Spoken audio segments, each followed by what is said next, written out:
রান্নাটা দেখাই বন্ধুরা। প্রথম তেলের জন্য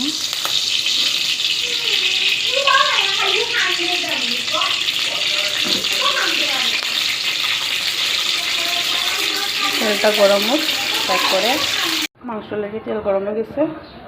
এই যে পেঁয়াজটি দিয়ে দিলেন, একটা দিলে একটু ট্যাপ দিতে অন্যরকম আমি মাংসটা ডলতাম না ডলিয়ে রান্না করি।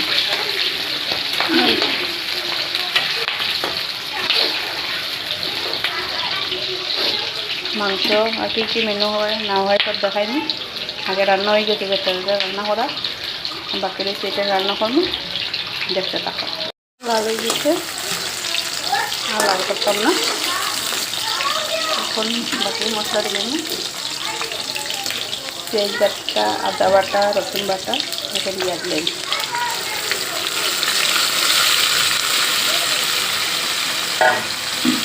এটাকে ভাজা করে দিন। কাঁচা গন্ধ যাওয়ার পরে মশলাটা দিন।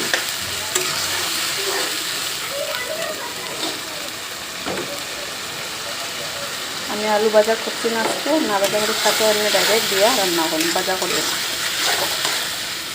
এটা কাঁচা গন্ধ যাওয়া, তারপরে আবার কাঁচা গন্ধ বেঁচে গিয়ে তেল ফ্রাই দিতে মশলা গুঁড়া মশলাটা দিলেন। গুঁড়া মশলা সবার তো জানা আছে, হলুদ,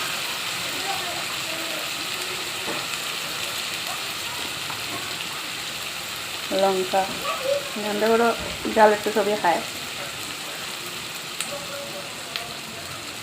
জিরা প্লাস ধনিয়া।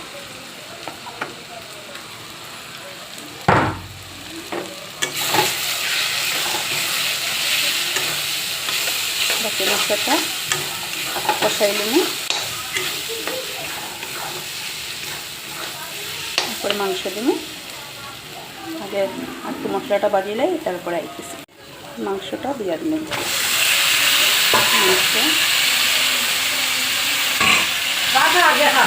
আলু কষাইলে কষাইয়ে আইতেছি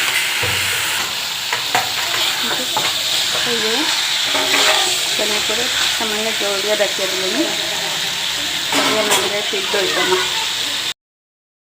ডাকিয়ে যে দিচ্ছি কত জল হয়ে দিচ্ছে, এখন আর ডাকতাম না, না ডাকলে ভালো করে পাতলাইয়ে তারপরে